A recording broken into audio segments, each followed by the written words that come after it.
ఏ course నేర్చుకోవాలో తెలియట్లేదా? అయితే ఇనుమాటిక్ square guidance ని follow అవ్వండి. అన్నారు మీ అమ్మ నాన్న ఇద్దరు అంటే ఇట్లా రిజెక్ట్ అయినామన్నా? నాన్నగారు అయితే ఫస్ట్ నుంచి వీడియోలు నాన్నగారికి ఎక్కువ ఇష్టం ఉండదు మేడం. ఓకే.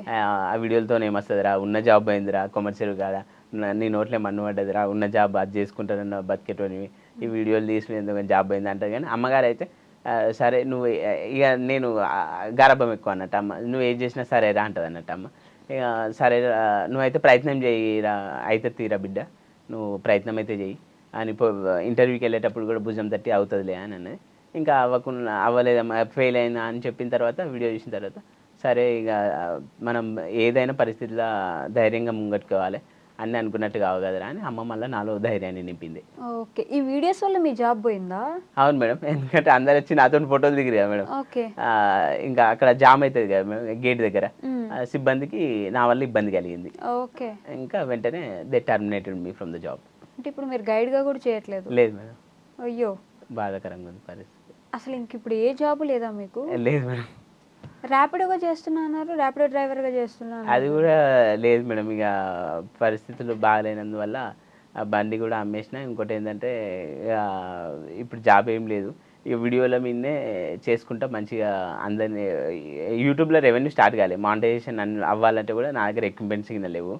ఇంకా కొన్ని ఈ ప్రమోషన్ వీడియోలు మాత్రం మన సాయి ప్రసాద్ అన్నతో అని ఉంటాడు, అన్నతో కలిసి కొన్ని ప్రమోషన్ వీడియోలు చేస్తున్నా. ఆయన దగ్గర కెమెరాలు ఎక్విప్మెంట్స్ ఇన్ని ఉన్నాయి. ఇప్పుడు ప్రమోషన్ల ద్వారా కొంచెం హెల్ప్ అవుతుంది మేడం. ఎందుకంటే అమౌంట్ సపోజ్ 4,000 ఇచ్చారు అనుకో, 2,000 తీసుకుంటున్నా. అట్లా ప్రమోషన్ల ద్వారా హెల్ప్ అవుతుంది మేడం. అమ్మగారు కూడా అంటుంది ఏదైనా ఒక జాబ్ అయితే చూసుకోరాను, పార్ట్ టైం లాగా వీడియోలు చేసుకున్నా సరే కానీ జాబ్ చూసుకో. ఇప్పుడు ఏంటి సోర్స్ ఆఫ్ ఇన్కమ్ మొత్తానికి? అసలు నథింగ్ మేడం, ప్రస్తుతం అయితే డిసప్పాయింట్మెంట్. అయ్యో. ఇంకా ఇది బిగ్ బాస్ పోతేనే కొంచెం మా పేదరికం అనేది, ఒక గరీబోనికి అవకాశం ఇస్తే మా పేదరికం పోవు, మంచిగా ఉండు అని నేను అనుకున్నా. కానీ మంచి సూటు బూట్ వేసుకొని వెళ్ళారు కదా స్టేజ్ మీదకి. అవును, సూటు అది ఉన్నది మేడం. ఒకటి ఆ కమర్షియల్ కాడ పనిచేసేటప్పుడే తీసుకున్నా మేడం. ఆ సూట్ మీదనే ఇంటర్వ్యూలు ఇచ్చిన, ఆడిషన్, జూమ్ కాల్ ఇంటర్వ్యూ కూడా దాంట్లోనే, గ్రూప్ డిస్కషన్ అప్పుడు కూడా అదే వేసుకున్నా. ఇంకా మంచిగా పెర్ఫార్మెన్స్ ఇచ్చిన మేడం. డ్రెస్ అపియరెన్స్ అయినా, డైలాగ్స్ చెప్పడం అయినా, everything is up to the mark. I gave my best madam. You gave your best. But మీకు అనిపిస్తుంది కదా అంటే అన్ఫేర్గా తీసేశారు అని అయితే అనిపిస్తుంది? అవును మేడం, వాళ్ళు వీడియో తీసుకుర్రు ఒకటి, అది రిజెక్షన్ అవ్వగానే ఎండోమాల్ వాళ్ళు, బిగ్ బాస్కి సంబంధించిన వాళ్ళు వీడియో తీసుకుర్రు. టు బీ హానెస్ట్ నేను ఇదే చెప్పిన. నేనైతే ఇట్లా గత 2 years నుంచి ట్రై చేసిన. ఆ స్టేజ్ మీద కూడా అడిగారు, సీజన్ 7లో గేట్ ముంగట వీడియో చేసిన, లోపలికి రాని గేట్ అవుట్ అంటే దానికి కూడా లైక్స్ బాగా వచ్చినాయి అది చెప్పిన. వాళ్ళు వీడియో తీసుకున్నప్పుడు, ఎండోమాల్ వాళ్ళు వీడియో తీసుకున్నప్పుడు నాకు అన్ఫేర్ అనిపించింది సరే అంటే, ఇక దాంట్లోకి సంబంధించి ఒక మెంబర్ అంటే తను, ఏం కాదు ప్రతిదీ మనం ధైర్యంగా తీసుకోవాలి, నెక్స్ట్ టైం అవుతుందేమో అని ఇట్లా మోటివేషన్ వాడు చెప్పారు కొంచెం. ఓకే. మీరు సీజన్ 7 అప్పుడు కూడా గేట్ దగ్గర ట్రై చేశారా? వెళ్తే గెట్ అవుట్ అన్నారు మేడం. అప్పటి నుంచే పట్టుదలగా ప్రయత్నించిన. ఇంకా గెట్ అవుట్ అన్నారా? అప్పుడు లోపలికి రానియాలి. ఇక తర్వాత నేను మెల్లమెల్లగా సీజన్ 8 కూడా ట్రై చేసినా కానీ ఇంకా అవ్వలేదు మేడం. 9లో మాత్రం ఇక జూమ్ కాల్ వచ్చింది, ఇక చేసిన మేడం. అగ్ని పరీక్ష వరకు వెళ్ళిన. అగ్ని పరీక్ష వరకు వెళ్ళారు, గొప్పే కదండి. అక్కడ దాకా వెళ్ళారు, టాప్ 40 వరకు వెళ్ళినా. మంచిదే కదా. అంటే ఎంతమంది అప్లై చేసి ఉంటారు? లక్షల మంది అప్లై చేస్తే టాప్ 40 వరకు అయితే వెళ్ళినవు తీరా, ఏం బాధపడకరా అని అంటది అమ్మ కూడా. అమ్మ కూడానా? నాన్న మాత్రం కొంచెం ఇక వీడియోస్ ద్వారా ఏమొస్తుందిరా అని తిడతాడు. ఇప్పుడు మీ నాన్న ఇంకా జాబ్ చేస్తున్నారు అక్కడ?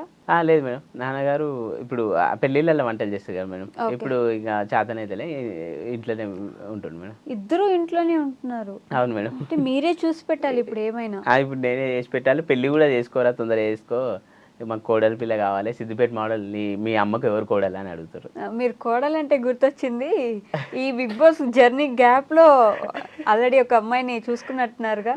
అవును మేడం, అంటే ఫన్నీగా ప్రపోజ్ చేసిన. ఎవరికి? అక్కడ ఇంటర్వ్యూస్ అయినప్పుడే శ్రీజ స్వీటీకి, దమ్ము శ్రీజకు ఫన్నీగా ప్రపోజ్ చేసిన మేడం. చాలామంది ఇంకా నా కో కంటెస్టెంట్స్ కూడా నువ్వు శ్రీజన్ మ్యారేజ్ చేసుకోవాలి అది అని ఇట్లా కామెడీగా అంటుంటారు మేడం. నచ్చిందా? అవును మేడం, ఒప్పుకుంటే పెళ్లి చేసుకుందామని తనతో చాలా ఫన్నీ కన్వర్జేషన్స్ అయినాయి madam. Funny conversation, serious conversation? Serious కూడా, అంటే ఫన్నీ అని కాదు కానీ తను యాక్చువల్గా మేము 2-3 days ఉన్న ఫస్ట్ ఎట్లా అయిందంటే గ్రూప్ డిస్కషన్ అప్పుడు మమ్మల్ని లంచ్కి పిలిచినప్పుడు లంచ్ అప్పుడు కన్వర్జేషన్ అయింది. Okay. You wear nice dress అండి అని చెప్పి, యు ఆర్ బ్యూటిఫుల్ అండి అని ఇట్లా చెప్పి అట్లా కన్వర్జేషన్ స్టార్ట్ అయింది. ఇంకా ప్రపోజ్ చేసిన, ఇంకా అది సీరియస్ ఒప్పుకుంటే మాత్రం మ్యారేజ్ చేసుకోవచ్చు. ఓ అదే మొన్న ఇంకా ఎవరో ఒక అమ్మాయితో డాన్స్ చేస్తే కూడా కింద మా శ్రీజకి అన్యాయం చేస్తావా అని కామెంట్స్ కూడా వచ్చినట్టున్నాయి. అవును మేడం, ఆమె మాధురి కామెంట్ చేసింది. అయితే యాక్చువల్గా ఇంకా వికాస్ కూడా ఇంకో అతను మా చెల్లెమ్మకి అన్యాయం చేస్తున్నావు అని తను కూడా పెట్టింది. మీ చెల్లెనే నా హార్ట్ మీ చెల్లె దగ్గరే ఉంది. నేను ఈ రీల్స్ గురించి ఓన్లీ జస్ట్ రీల్ గురించి చేసిన, నా హార్ట్ అయినా ఎవ్రీథింగ్ అయినా శ్రీజానే ఒప్పుకుంటే పెళ్లి చేసుకుంటా అని సరదాగా అన్న కామెంట్లో రిప్లై ఇచ్చిన మేడం. పెద్ద ప్లానే వేసారు. బిగ్ బాస్కి వెళ్ళి ఏం తెచ్చుకున్నారంటే ఒక అమ్మాయిని తెచ్చాను ఇంటికి కోడలుగా అన్నట్టు. అవును మేడం, ఎందుకంటే ట్రోఫీ అయితే తీసుకోవాలి, కనీసం ఆ అమ్మాయి నన్ను ఇంటికి తీసుకెళ్దామని అట్లా ఒక సంకల్పంతో వెళ్ళినాను. తన ఒపీనియన్ ఏంటి? తన ఒపీనియన్ అంటే ఫన్నీగా తీసుకుంది మేడం, సరదాగా తీసుకుంది. యాక్చువల్గా ఏంటంటే మనం హౌస్లోకి వెళ్తే కూడా లవ్ ట్రాక్ నడిపించచ్చు అని ఇట్లా అన్ని ఫన్నీగా అన్నా నేను. అంటే నీ హార్ట్ ఎవరికి ఇద్దాం అనుకుంటున్నావు అని ఇట్లా అది కలిసినప్పుడల్లా అక్కడ ట్రావెలింగ్ చేసినప్పుడు సరదాగా చెప్పినా మేడం. ఆమె కూడా ఫన్నీగా తీసుకుంది, అంటే సీరియస్గా ఏం తీసుకోవాలి, సరదాగా తీసుకుంది. ఒప్పుకుంటే మాత్రం పెళ్లి చేసుకుంటారు. అవును మేడం, అక్కడ జరిగిందంతా ఫన్నీగానే, నేనేం సీరియస్ తీసుకోవాలని తను అన్నది యాక్చువల్గా. కానీ సీరియస్ తీసుకుంటే ఇంకా బెటర్. చెప్పండి, కెమెరా చూసి సీరియస్ గా తీసుకోమని చెప్పండి. మనం సరే శ్రీజ, నా ప్రపోజల్ సీరియస్ తీసుకో, మనం కలిసిపోదాం. Ready to mingle. అమ్మా, ఇంటర్వ్యూ చేసే ఫోన్ వస్తుంది మీకు? అవును మేడం. అవును మేడం అంట. ఫోన్ వస్తే ఇంకా బెటర్ మేడం, ఎందుకంటే మా అమ్మగారు కూడా అంటది, ఇక కనీసం ట్రోఫీ చేయలే, అందులోకి సెలెక్ట్ అవ్వలే, దిగులు చెందకు, కానీ కోడలి పిల్లని అయితే తీసుకొచ్చినవరా అని అట్లా ఫీల్ అవుతారు మేడం. హ్యాపీగా. ఎలా అండి ఎప్పుడు ఇంత పాజిటివ్గా ఉంటారు? ఎందుకంటే ఇక అన్ని ఎప్పుడు ప్రతి సమస్యను నవ్వుకుంటేనే, డిఫికల్టీస్ అయినా ఏదైనా కానీ మనం అబ్స్టాకిల్స్ అయినా చిరునవ్వుతో ఎదుర్కొని ముందుకెళ్ళాలి అని అదొకటి అమ్మగారి నుంచి నేర్చుకున్నాం మేడం. ఎందుకంటే మమ్మల్ని చిన్నప్పటి నుంచి కూడా కష్టపడి చదివించింది కదా, ప్రతి సమస్యను కూడా ప్రతికూల పరిస్థితులలో కూడా మనం మంచిగా ముందుకెళ్ళాలి ధైర్యంగాని, అట్లా ముందుకెళ్తాం మేడం. చిన్న చిన్న కష్టాలకే భయపడిపోయి వణికిపోయి లేకపోతే లైఫ్ ఆగిపోయింది అనుకునే వాళ్ళకి మీరు మంచి ఎగ్జాంపుల్ తెలుసా? చూడడానికి ఇట్లా కామెడీగా మాట్లాడడం అలా ఉంది కానీ మంచి ఎగ్జాంపుల్ మీరు. రియల్ మేడం, ఆర్టిఫిషియల్ ఇంటెలిజెన్స్ తోని కొన్ని ఎడిటింగ్ చేసిన మేడం రీసెంట్గా రీల్స్. భూమిలో నుంచి రావడం, కుండ బగలు కొట్టడం, మంటలు రావడం, ఇట్లా హార్స్తో రన్నింగ్ చేయడం. అందులో ఒకటి మోటివేషన్ ఇట్లా చెప్పిన మేడం, లవ్ ఫెయిల్యూర్ అయితే బ్రేకప్ చేసుకొని చనిపోవద్దు, అవసరమైతే సింగిల్గా బ్రతికి సాధించాలి అది అని. ఎందుకంటే ఇట్లా కొన్ని మోటివేషన్ అప్పుడప్పుడు మోటివేషన్ కూడా చేసుకుంటా చాలామందికి డిప్రెషన్ ఉండద్దు, ఏ పరిస్థితినైనా మంచిగా తేలికగా తీసుకొని ముందుకెళ్ళాలని కూడా కొన్ని రీల్స్ మంచి పాజిటివ్ వైబ్స్తో చెప్తున్నాం మేడం. ఓకే, మీ వయసు ఎంత ఉంటుందండి మీరేం అనుకోకపోతే? Age 32 madam. 32. ఎందుకని ఇప్పటిదాకా పెళ్లి మీద ఆలోచన రాలేదు? అంటే పెళ్ళి చేసుకుందామని ఉండే కదా మేడం, కాకపోతే కొంచెం మరీ పేదరికం ఉంది, కొంచెం సక్సెస్ అయినాక కొంచెం ఫైనాన్షియల్ స్టెబిలిటీ కొంచెం ఉన్నాక చేసుకుందాము అట్లా అన్న ఆలోచనతో కొంచెం లేట్ అయింది మేడం. సంబంధాలు చూస్తున్నాం, అయితే కొందరు కొన్ని మ్యాచెస్లో చూస్తే సిద్దిపేట కొందరికి వీడియోస్ నచ్చాయి కదా మేడం, గా మోడలా గా డ్యాన్స్ చేసేటోడు, ఆ వీడియో చూసేటోడు మాకు వద్దు అని కొందరు అట్లా అన్నారట. ఇక అందరికి రకరకాలు ఉంటాయి కదా మేడం మైండ్ సెట్లు. ఇంకా ఈ సిద్దిపేట మోడల్కి తగ్గ అదే బిగ్ బాస్ అగ్ని పరీక్షలు కూడా అడిగారు, మరి పెళ్ళి ఎందుకు కావాలి అంటే సిద్దిపేట మోడల్ తగ్గ మోడల్ అమ్మాయి దొరకాలి అని వెయిట్ చేస్తున్నా. అంటే ఇప్పుడు ఎంత మోడల్ అనాలి అందరు వచ్చి, మోడల్కి తగ్గ మోడల్ అమ్మాయి దొరకాలి అని చూస్తున్నాను. నేను ఇంకా ఏదో లవ్ ఫెయిల్యూర్ ఏమో అనుకుంటా. లవ్ ఫెయిల్యూర్ ఏం లేదు మేడం, అంటే నాకు ప్రపోజల్స్ ఎవరు ప్రపోజ్ చేయాలి, నేను కూడా వెళ్ళి ప్రపోజ్ అంటే వెరీ ఫస్ట్ ప్రపోజల్ మన అగ్ని పరీక్షలో చేసిన, పరిచయం అయినాక శ్రీజ గారికి, ఇంకా ప్రపోజల్స్ అయితే ఏం రాలే మేడం. అంతేనా? మీరు కూడా అటెన్షన్ గ్రాబర్ కదా, ఎక్కువ అటెన్షన్ ఉంటే బాగుంటుంది అనుకుంటా. అవును మేడం, ఎక్కువ చాలామంది అటెన్షన్గా ఉండాలి, నాకు ఫోకస్డ్గా ఉండాలి అని డిఫరెంట్గా వీడియోస్ చేసేటప్పుడు కూడా కంటెంట్ కూడా మేడం చాలా డిఫరెంట్గా ట్రై చేస్తా.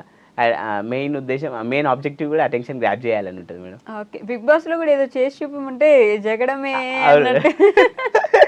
డైలాగ్ కొట్టండి, ఏదైనా డైలాగ్ చెప్పండి కొంచెం డిఫరెంట్గా ఏంటంటే కొమర్షియల్ దగ్గర చేసిన ది వెరీ ఫస్ట్ డైలాగ్ ఏంటంటే పోకిరి స్పూఫ్ చేసిన మేడం. సిద్దిపేటకి ఎప్పుడు వచ్చామన్నది కానీ కొమర్షియల్ చూసామా లేదా అని చెప్పి రన్నింగ్ చేసినాం మేడం జగడబే అని. అది చాలా ఫన్నీగా తీసుకున్నారు మేడం, చాలా కామెడీగా. బాగుండింది అది కూడా. నిజంగా సిద్దిపేటకి ఆ పేరు అంత రావడానికి మీరు కారణం కదా. గవర్నమెంట్ సైడ్ నుంచి ఎప్పుడు మీకు ఎలాంటి హెల్ప్ లేదా ఇప్పటి వరకు? ఎవరు ఎటువంటి ఏం హెల్ప్ అందలే మేడం, ఎవరి నుంచి ఎటువంటి సాయం అందలేదు. ఇంకా వీడియోస్ చూసి అంటే అంతకుముందు ఒక సైకిల్ మీద వీడియో చేసినాను మేడం. సైకిల్ ఎక్కి పాత పాట సంపత్ అనే సాంగ్ ఉండే, దాన్ని మార్చి సైకిల్ ఎక్కి నువ్వే పోతే ఓ మోడల్ సిద్దిపేట మోడల్ అని అది చూసి ఇమ్రాన్ అన్న స్కూటీ ఇచ్చిండు అంతేగాని ఇంకా మామూలు ఎవరు ఇమ్రాన్ అన్న అంటే యూట్యూబర్ పరేషన్ బాస్ ఇమ్రాన్ యూట్యూబర్. ఇంకా ఎవరి నుంచి ప్రభుత్వం నుంచి అయినా ఎవరి నుంచి ఎటువంటి హెల్ప్ అందలే మేడం. ఓకే, ఆయన ఇచ్చిన స్కూటీని మీరు అమ్మేశారు? అవును మేడం, ఇక ఇప్పుడు పరిస్థితులు బాగాలేనందువల్ల కొంచెం అందుకని ఇంకా ఎవరి నుంచి ఎటువంటి హెల్ప్ అయితే అందలే మేడం. కాదు, పీజీ వరకు చదువుకున్నారు కదా, ఎక్కడైనా మంచి జాబ్ వస్తుంది కదా మీకు, కాలేజ్కి వెళ్ళినా జాబ్ వస్తుంది. అయితే కాలేజ్కి వెళ్తే మీరు అన్నట్టు టీచింగ్ జాబ్ ఏదైనా వస్తుంది. మా అమ్మ నేను కొన్ని స్కూళ్ళ చుట్టూ కూడా తిరిగినాం.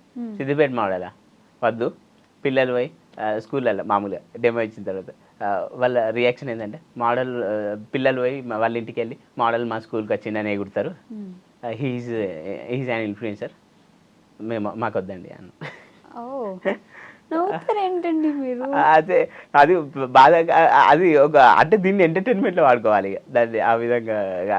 అంటే రిజెక్షన్ ఇవ్వట్లేదు కదా మేడం, ఒక రకంగా మైనస్ అయిందంటే ఇంకో రకంగా ప్లస్ అవుతుంది కాబట్టి అందరినీ ఆడియన్స్ని ఎంటర్టైన్ చేస్తూ యూట్యూబ్లో ముందుకెళ్ళాలి అని అనుకుంటున్నాం మేడం ఒక రకంగా. మీరు ఇన్ఫ్లుయెన్సర్ అని ఏ స్కూల్లో టీచర్గా వేసుకోలేదు? ఓకే.